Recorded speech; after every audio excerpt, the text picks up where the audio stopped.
Bien, entonces, para ver esto, primero empecemos viendo lo siguiente. Ya vamos ahorita al blog para ver esto de los agentes económicos. Primero que todo hay que indicar que todos somos agentes económicos, es decir, todos somos parte de la economía y podemos influir en ella o ser influidos o influenciados, mejor dicho, por ella. Entonces, vamos a ver en este momento cómo la economía es algo como circular, donde todo fluye y donde de alguna manera todos somos interdependientes. Yo quisiera indicarles acá o preguntarles más bien, y esto también está en la tarea, y podemos ir viendo esto como un adelanto. Por ejemplo, dice aquí, ¿cómo creen ustedes que las familias aportan a la economía del país? O el Estado también. ¿Qué dirían ustedes? A ver. Por los impuestos, A ver, Marlon, dinos algo. por los impuestos que se cobran. Por los impuestos que cobran. Bien. Bueno, en el caso del Estado, ¿no? El Estado cobrando los impuestos. ¿Ok? ¿De qué otra manera participa el Estado o las familias en la economía?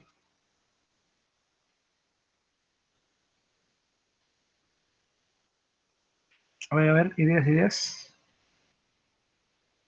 Trabajando, Muy bien, trabajando.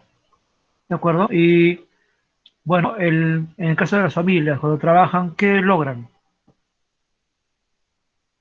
ingresos económicos, Ingresos económicos que van a servir para comprar cre- cosas, pagar servicios. Muy bien.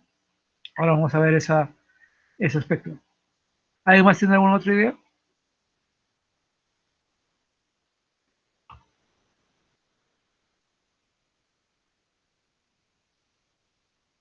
¿Alguna otra idea sobre cómo participa en la economía, las familias o el Estado?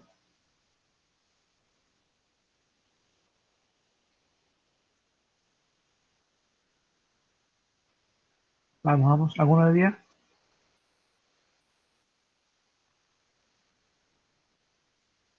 ¿Alguna idea ya? Yo les planteo una idea. ¿Qué empresa nos da el agua?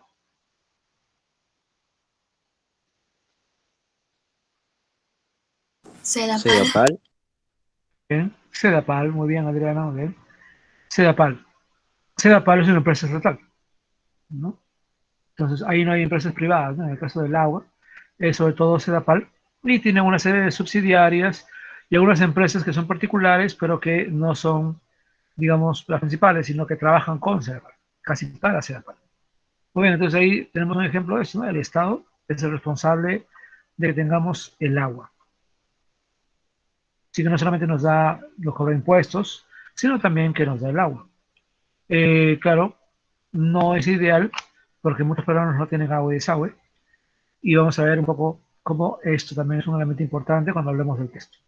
Bien, vamos entonces al blog para ver una parte esquemática y luego vamos a ir a la actividad 6.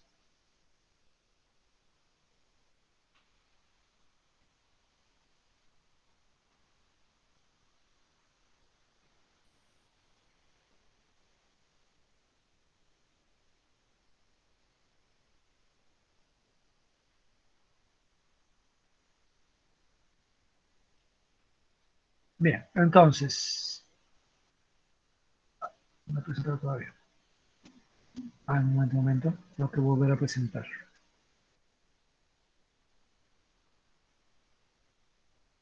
Ahora sí. Muy bien, entonces, como pueden ver, tienen ahí el video de Aprende en Casa, que va a ser esencial para el trabajo, sobre todo para la última parte, donde creo que explica muy bien. Ahí la presentadora explica muy bien esto de los indicadores económicos y por qué son importantes y cómo influyen en la familia. Y lo vamos a retomar un poco por ahí al final. Ahora quiero explicar esta parte de acá. Este esquema de aquí nos muestra la relación entre los agentes económicos. Primero que todo, los agentes económicos son tres: las familias, el Estado y las empresas. En la pregunta están haciendo alusión específicamente a las familias y el Estado. más que las empresas. Pero como pueden ver ahí, todo está relacionado. Pueden ver ahí ustedes las flechas rojas y celestes y ven que todo va, como dije, en ambos sentidos. Y veamos algunos ejemplos para entender esto. Ustedes y yo estamos en una familia, ¿ok? Ustedes han mencionado que por el trabajo sus familias reciben dinero, ¿de acuerdo? Entonces, por ejemplo, la familia, cuando necesita comprar, digamos, cosas para el almuerzo de hoy día, o la cena, o el desayuno de mañana, ¿a dónde va a ir? Al mercado de productos. Recuerden que el concepto de mercado no es solamente el mercado que está cerca de tu casa o Totus, sino que el mercado en realidad es cualquier lugar donde hay la compra y venta de algo. Entonces, un mercado no tiene que ser algo que dice mercado, un edificio que dice mercado para que haya un mercado, sino que el mercado en realidad tiene que ver con todo encuentro donde compradores y vendedores se reúnen justamente a esto, ¿no? A comprar y vender. Entonces, tu familia va a comprar algo para la cena o el desayuno de mañana en el mercado de productos. Obviamente tu familia va a pagar dinero y en ese mercado van a dar un bien o un servicio. Por ejemplo, digamos que compra tu mamá papa, pollo, esos son bienes. Digamos que de repente se malogró un electrodoméstico y no hay dinero para comprar otro. Una solución puede ser llevarlo al mercado, porque muchas veces en el mercado puedes encontrar, o en una avenida principal, puedes encontrar una persona que repara electrodomésticos. Entonces, más sencillo, tal vez más barato, será arreglar algo que está malogrado que comprar algo nuevo. Entonces, por ese bien o servicio vas a pagar dinero. Pero miren que aquí en el mercado de productos no se queda ahí el dinero. De repente en ese mercado donde tu mamá ha comprado pollo y papa, obviamente llegará un momento en que esa señora se le acabará los productos y dirá, bueno, tengo que comprar más papa, más pollo, más verduras, en fin, más de todo. ¿Y a dónde irá? Irá a una empresa, de repente va a Macro, que es una tienda que vende por mayor, de repente va al mercado mayorista de Santa Anita o al mercado de frutas de la Victoria o, en fin, a un otro gran mercado que hay aquí en Lima, terminal pesquero, por ejemplo, y va, y igualmente, ¿no? Ese comerciante va a pagar por productos, productos que les van a ayudar, bienes o servicios, que les van a ayudar a vender a personas como tu mamá. Entonces, acá hay una relación, ¿no? Ahora, esta empresa o esa persona que le vende al comerciante, igualmente, para poder tener esos productos, digamos, por ejemplo, Macro, ¿no? Que vende por mayor. Macro vende un montón de cosas. Bueno, Macro, a su vez, compra a otras empresas, le compra todos los productos que tiene ahí, ¿no? Pero compra en grandes cantidades, de tal manera que le sale más barato y lo vende con un margen de ganancia. Entonces, claramente, tú y yo de repente no vamos a ir a una fábrica de yogurts a comprarme 3 yogurts, porque no tendría mucha lógica ir a una fábrica para comprar 3 yogurts. Pero sí puedes ir a una tienda o puedes ir a Macro y si tienes una bodega, obviamente te conviene ir a Macro porque los precios son mucho más bajos. Y podrías comprar de repente varias botellas, me refiero a estos que tienen, me parece que son bolsas de 12 botellas, y puedes comprar varios porque sabes que vas a vender, siempre te comprará la gente, ¿no? Ese tipo de yogur. Entonces, para una empresa que vende por mayor, igualmente, con el dinero que gana, tendrá que pagar salarios, alquileres, intereses, y tendrá que pagarle a otros, en este caso productores o factores, personas que producen. Por ejemplo, si digo Macro, como dije, ¿no? Le tendrá que pagar a Gloria por la leche y los yogurts y el queso, ¿no? Porque Gloria, la empresa Gloria produce eso. De repente hay una empresa que vende la carne. Muy bien, entonces carne, hablamos de grandes cantidades de carne, ¿no? Entonces, Macro compra grandes cantidades de carne y lo único que hace es cortarlo en partes, ¿no? Para que tú ya lo tengas listo, lo empaques y listo para cocinar. Y igual así, ¿no? Con muchos otros productos, gaseosas, galletas, panes, en fin, de todo lo que puede haber ahí, comida para perro, comida para gato, en fin, en grandes cantidades. Entonces, cualquier empresa como Macro o una empresa que está en un mercado mayorista, a su vez compra a otros y justamente el dinero sigue avanzando, ¿no? Ahora, también sus padres trabajan, como ustedes mismos dijeron, de repente trabajan para el Estado o de repente trabajan para las empresas, por una empresa privada o por una empresa estatal. Entonces, igualmente, miren acá la relación. Nosotros, como familia, también pagamos impuestos al Estado y a su vez el Estado nos da ayudas, bienes y servicios.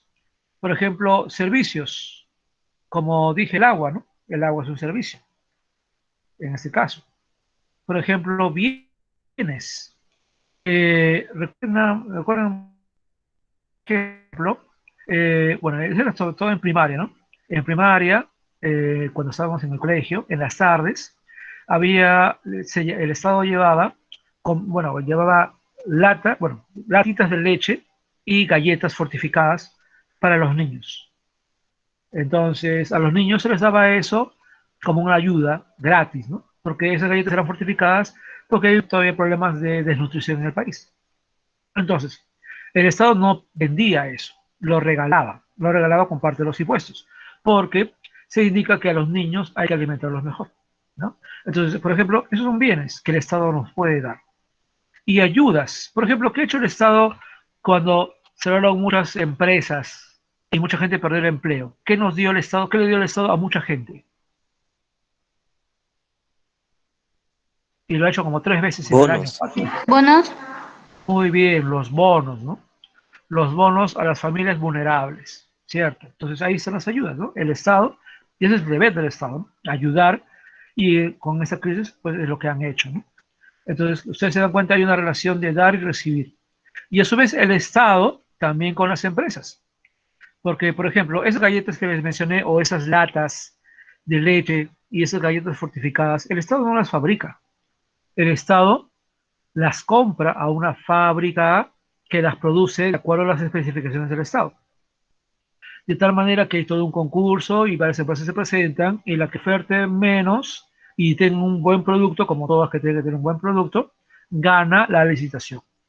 Entonces el Estado, ¿no?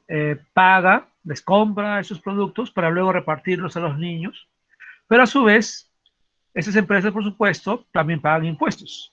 Entonces, hay una relación continua entre Estado y empresas, entre familias, Estado y de todos. La economía es circular, chicos.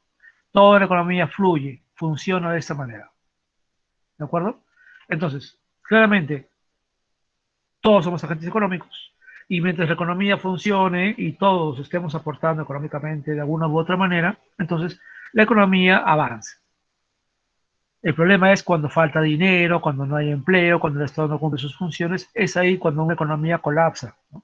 Y nosotros ya lo vivimos antes, en la época de la hiperinflación, ¿no? Cuando la economía realmente estaba muy mal, porque ese círculo no funcionaba para nada, dado que la moneda, el INTI de aquella época, no valía nada, ¿no? Era una moneda sin valor. Aquí tienen ustedes un video también de agentes económicos y, bueno, antes de ver esta parte, volvamos al texto o volvamos al tema.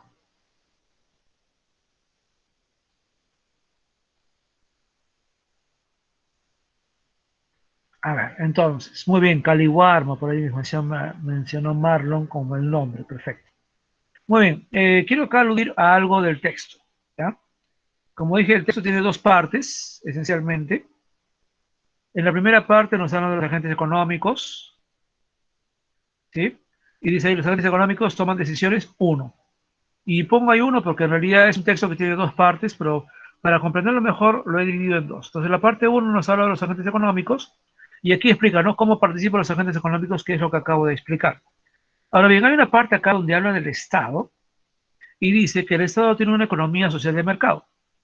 Y dice acá, sobre la participación del Estado en la economía hay diferentes posiciones. Para algunos, el Estado no debe participar en la economía de un país, mientras que para otros, el Estado debe controlar la economía. Ante esto, la mayoría de economistas considera que el Estado debe regular la economía. Muy bien, y justamente en ese aspecto está lo que aquí se llama como la economía social de mercado. Y saben, creo que esto es algo muy valioso de que se indica acá. Esto está en un libro de cuarto año, ¿ya? Y bueno, está en el libro escolar de cuarto año. Pero, ¿por qué es importante mencionar esto ahora? Porque justo, qué casualidad, con la segunda vuelta, ese tipo de texto es perfecto porque es lo que el gran dilema que tenemos ahora, ¿no? La candidata Fujimori justamente tiene la propuesta de que el Estado debe regular la economía, como es ahora, ¿no? La economía social de mercado. Mientras que el candidato Castillo piensa que el Estado debe controlar toda la economía. Entonces ya habrán escuchado que él dice que va a nacionalizar todas las, bueno, él va a decir a las empresas, ¿saben qué? Tienen que aportar más. Y si no aportan todo, lo que yo quiero que aporten, les quito todo. Bueno, eso se llama confiscación y es algo ilegal, pero él dice que lo va a hacer. Ahora, entonces hay ese tema o eso que te menciona Alexo está ahora justamente en juego. Ahora, hay que decir aquí dos cosas. Primero que todo, el modelo de la economía social de mercado no funciona, ha fracasado. En realidad sí funciona y funciona muy bien. El problema en nuestro país es que no se ha gastado bien la enorme cantidad de dinero que el Perú ha generado. Aunque ustedes no lo crean, el Perú ha logrado un enorme desarrollo económico en los últimos 15 años.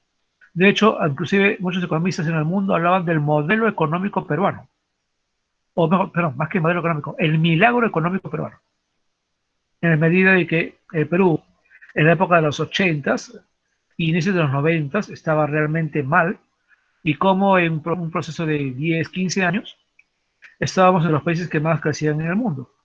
De hecho, nuestro mejor momento fue con el presidente Toledo y con Alan García, a pesar de la corrupción, a pesar de los escándalos, a pesar de todo, con ellos la economía iba creciendo y luego ha ido bajando.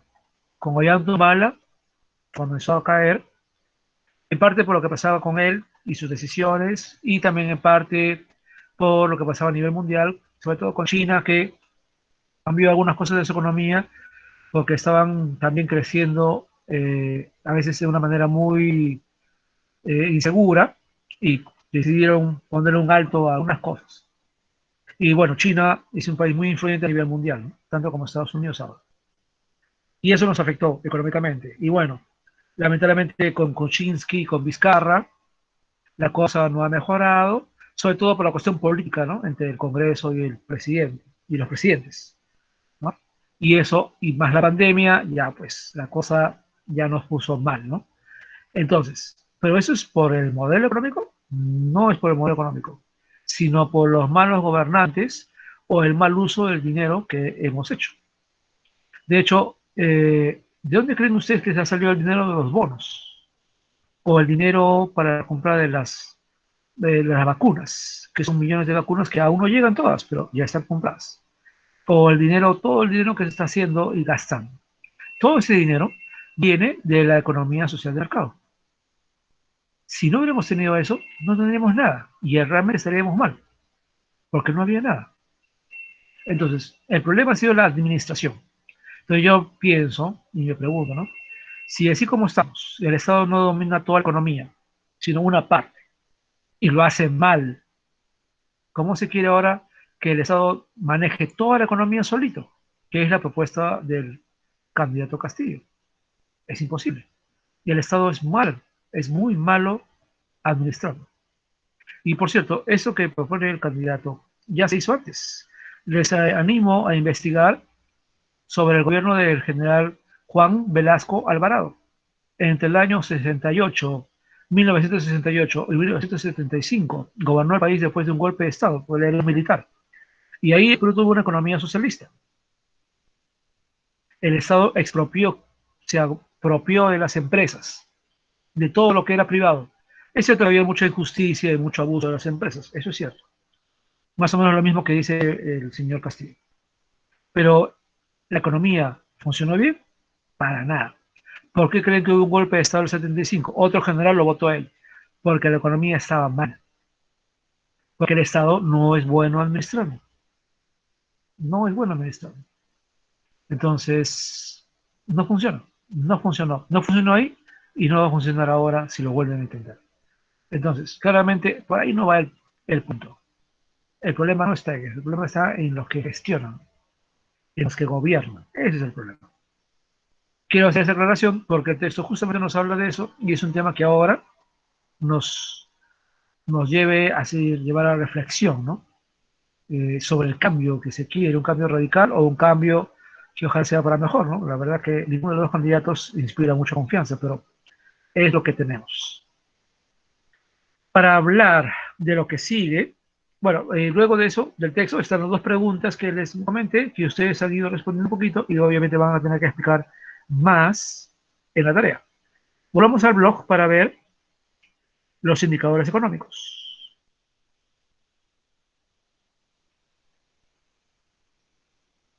Muy bien, acá hay un pequeño esquema de los indicadores económicos. Y como pueden ver, aquí se mencionan 5.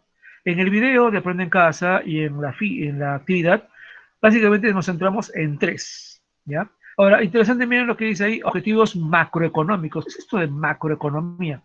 Bueno, primero que todo, todos ustedes y yo sabemos que la economía es una ciencia que sobre todo estudia el uso racional de los recursos.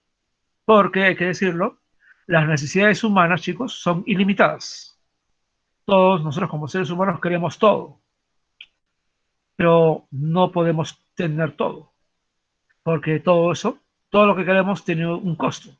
Y usualmente lo que ganamos no nos va a alcanzar para tener todo lo que queremos. Así que tenemos que saber escoger, ¿no? Qué es importante, qué es necesario y qué no es necesario. Y obviamente comprar lo que necesitamos y dejar de lado lo que no, hasta que algún día tal vez se pueda. La economía nos enseña eso, ¿no? Cómo administrar nuestros recursos. Bueno, la economía se divide en dos partes. La macroeconomía, como dice ahí el nombre, y la microeconomía.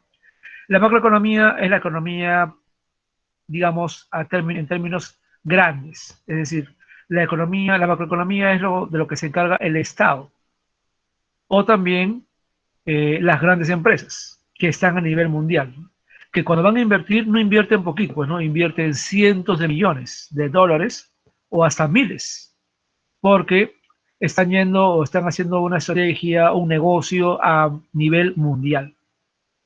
O en el caso de nuestro país, ¿no? Que por supuesto el gobierno maneja miles de millones de soles en el presupuesto y en todos los gastos. Entonces, cuando hablamos de esas grandes cantidades, grandes decisiones, hablamos de la macroeconomía, que es muy importante para nosotros porque esas decisiones a la larga nos van a afectar, para bien o para mal.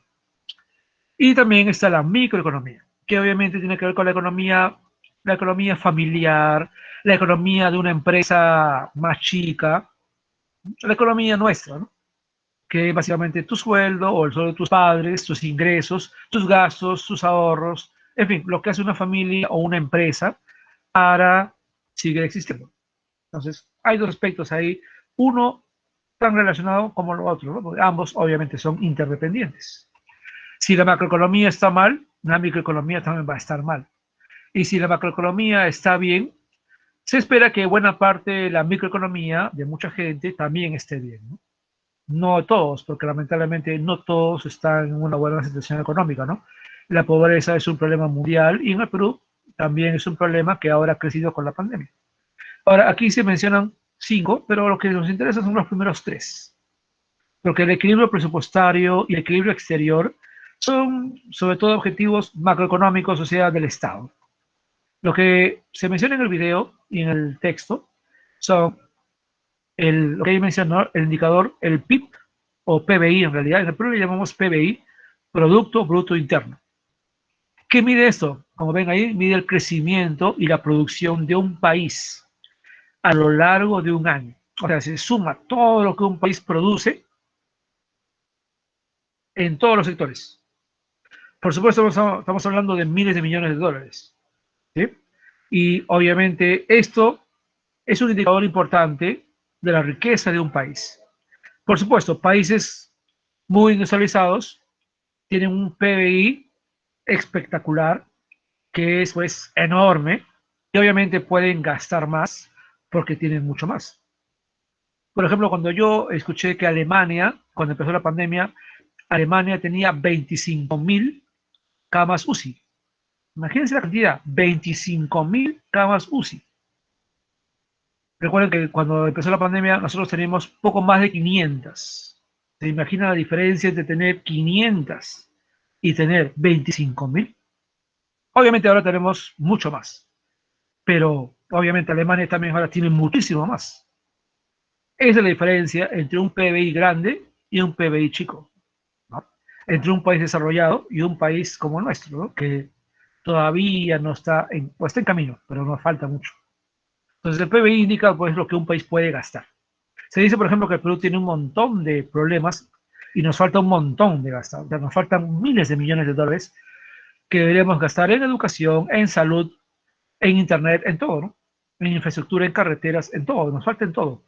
Y eso básicamente porque nuestros ingresos no alcanzan, pues, no alcanzan. No hay suficiente dinero en los impuestos para financiar todo lo que deberíamos hacer. Bueno, un primer indicador entonces es el Producto Bruto Interno. Otro indicador que tiene que ver con el empleo, como pueden ver ahí, es la tasa de desempleo, que usualmente en cualquier país mundial normalmente bajaría, no sería más del 10%, ¿no? 7-8%, porque desempleo hay en todo el mundo. Pero obviamente ha subido a nivel mundial por todo lo de la pandemia. Obviamente es importante saber esto porque esto nos indica pues cuántas personas tienen empleo, cuántas personas lo han perdido y a quiénes hay que ayudar, ¿no? Exactamente para que puedan sobrevivir, ¿no? Ahora, obviamente en este aspecto nuestro país también está muy atrasado. Ustedes han mencionado los bonos y los bonos son muy buenos, pero el problema es que demoran mucho en cobrarse, no es mucho dinero y además no está muy claro quiénes los reciben, ¿no? Hay muchos errores todavía, sobre todo porque además de todo, en el Perú muy poca gente tiene cuentas bancarias. Es decir, hay muchas personas muy pobres o personas que, digamos, viven el día a día, que por supuesto no tienen cuentas bancarias y no se les ha podido ayudar como debería haberse ayudado, justamente porque no están en el sistema formal. En cambio, en otros países, esto sí es muy avanzado. Por ejemplo, en Estados Unidos y en países europeos, cuando alguien está en desempleo, va y pide un apoyo económico y mensualmente te depositan dinero, mensualmente. Entonces esa persona puede sobrevivir, o sea, puede pasarlo. No, porque lo que le dan, primero que es una buena, una cantidad aceptable, que no es lo ideal, obviamente el que trabaja gana mucho más, pero le permite pues vivir y no tiene que estar haciendo colas ni nada, sino que todo es automático. Nuevamente ahí se nota la diferencia entre un país rico y un país pobre. Finalmente está la estabilidad de precios, que se mide con el IPC, el índice de precios del consumidor. Este IPC sobre todo compara el precio de los productos, que como ya es evidente, no hay un mismo precio en todos los lugares. El precio puede subir o bajar, puede estar más alto en algunos lugares y más bajo en otros, y en base a eso toma una media, es decir, toma una especie de idea general de cuánto cuesta algo. Por ejemplo, desde que se definió lo de la segunda vuelta, ustedes habrán escuchado que el dólar está subiendo, ¿no? Sobre todo por la inestabilidad, por los dos candidatos, básicamente, que han quedado en la contienda electoral. Pues bien, el dólar, por ejemplo, eh, es muy importante porque muchos productos que nosotros usamos se compran en dólares. Es más, muchas personas tienen deudas en dólares, ¿no? Cuando uno se endeuda en el banco y compra ciertas cosas, a veces va a ser en dólares. Por ejemplo, si tú compras por internet algo, usualmente el precio, por supuesto que está en dólares, ¿no? Entonces, el dólar suba o baja va a influir porque vas a tener que pagar más soles para pagar esa deuda. Pero el punto acá es, por ejemplo, el dólar es muy importante para muchos productos, como por ejemplo el trigo. De repente ustedes han visto hoy día en la televisión o ayer que se está preguntando, viendo si el precio del pan subiría. Sobre todo porque el Perú no produce mucho trigo, el Perú compra trigo. Y nosotros comemos pan pues todos los días, ¿no? Es uno de los elementos básicos de la alimentación, ¿no? Entonces, por ahí estaban preguntando, ¿va a subir el precio del pan? ¿Es posible? Bueno, por ahora no, ¿no? pero quién sabe.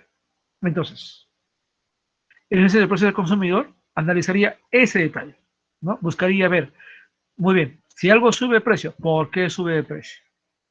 Hay que analizar el por qué y ver qué se puede hacer para, de alguna manera, controlar ese precio. Porque si algo sube de precio, y obviamente ahorita estamos en un momento mal económicamente, muchas personas se van a quejar o muchas personas van a tener que gastar más dinero para comer o para solventar sus gastos.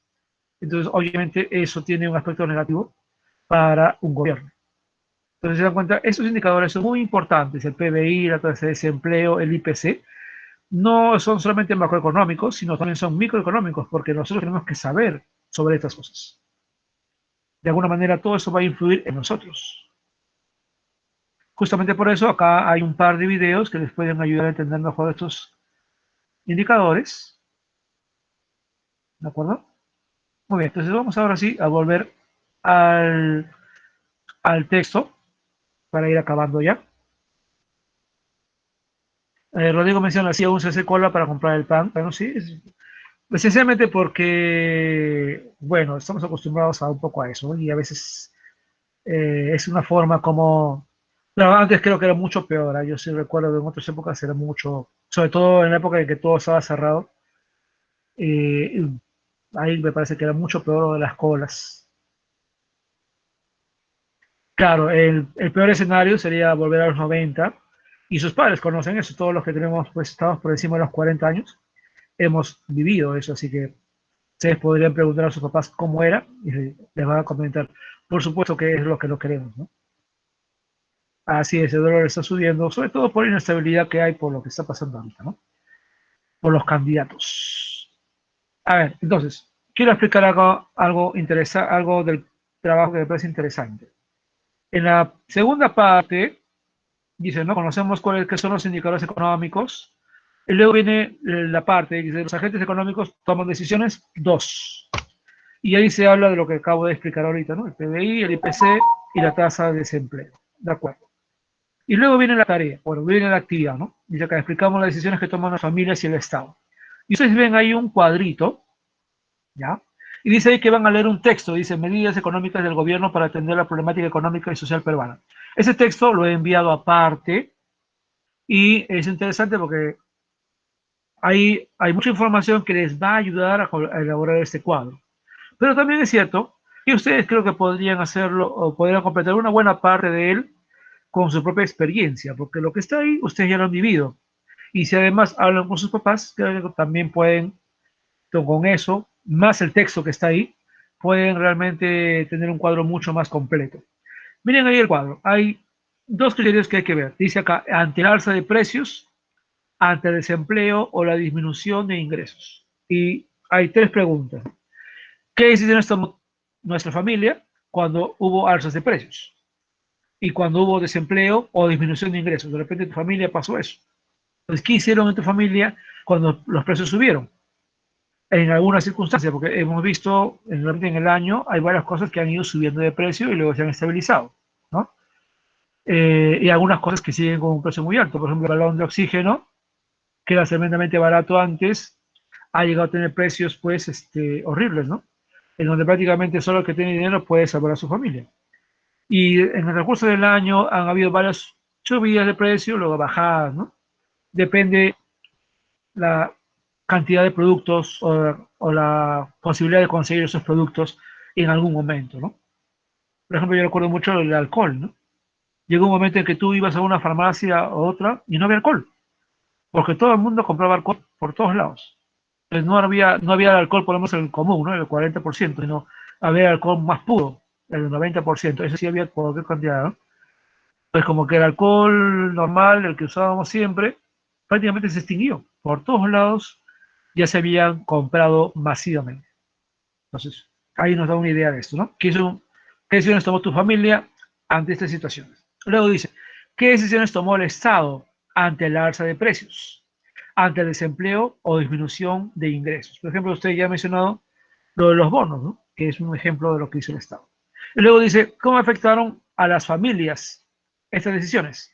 ¿Cómo afectó a la familia el alza de los precios? ¿O cómo afectó a la familia el desempleo o la disminución de ingresos?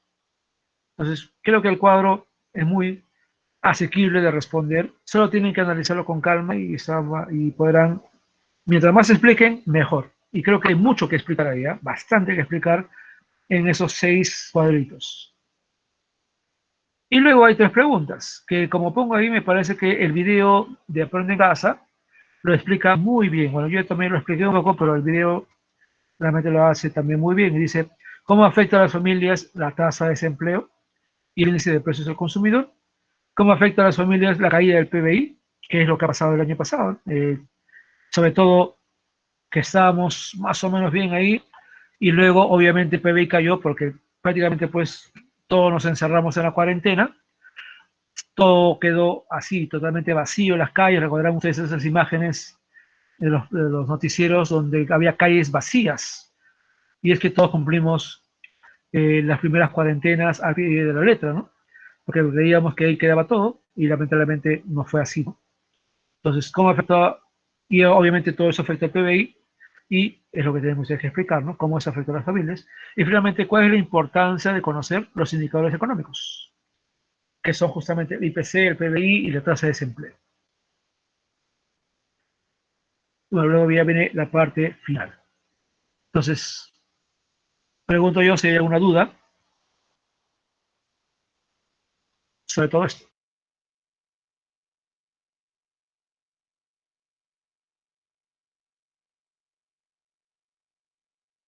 Frey menciona, si quieres comprar pan, tendrías que comprar un alimento que no necesitas. Bueno, en otra época, no necesariamente, bueno, yo recuerdo que en aquella época no había escasez de todo, era el gran problema, ¿no? Cuando te ibas por algo, no sabías si lo ibas a encontrar. O de repente había ese día y al día siguiente no había. Entonces, era así el problema de aquellas épocas. ¿Alguna pregunta, chicos?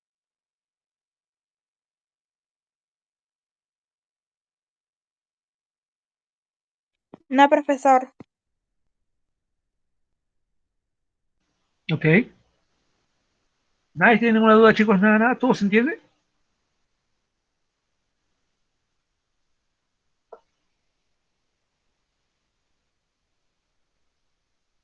¿Vamos bien? Entonces todo se entiende. Perfecto. Si es así, entonces vamos a ir terminando la clase de hoy. Primero que todo voy a pasar lista virtualmente. Hoy hemos sido 42. Muy bien, chicos. Entonces, ya para ir acabando también con la grabación, no olviden, se entrega el trabajo idealmente el día viernes, en el transcurso del día. Si por ahí, y estoy seguro que muchos de aquí, de repente por ahí me faltan enviar algunas actividades anteriores, como siempre les digo todas las semanas, envíenlas uno por uno, en fin, tiene que ser todo de una vez, pero envíenlo, háganlo, no permita que se sigan juntando. Estamos en un segundo mes con un tema diferente al primero y la idea es ir avanzando paulatinamente conforme vamos avanzando lo que hay que hacer. Por otro lado, también les reitero que si por A o B razones tienen alguna duda al hacer la tarea, de repente en este momento todo está clarito, pero de repente mañana o más tarde leen la pregunta y por ahí algo no queda muy claro, o leen el texto y por ahí algo no se entiende, comuníquense, ya saben, por el correo, el Hangout o WhatsApp, o como ustedes lo vean conveniente, comuníquense y pregunten para poder ayudarlos. De otra manera que las respuestas sean correctas. Mientras sea más correcta la respuesta, yo avanzo más rápido y ustedes van a tener mejores resultados. Lo que a mí me entrampa es a veces tener respuestas donde hay confusiones y tengo obviamente que aclarar algunas confusiones. Y eso, por supuesto, es lo que me toma más tiempo, porque tengo que escribir, redactar y a veces hay que ser muy específico también porque es necesario, ¿no? Entonces, mientras ustedes hagan un mejor trabajo, los dos ganamos, ustedes y yo ganamos. Y como siempre, recordarles que debemos estar con mucho cuidado. La segunda ola todavía continúa, así que hay que preservarnos y preservar a nuestra familia. Entonces, chicos, si no hay mayores dudas, voy a ir acabando la grabación ahora y espero sus tareas.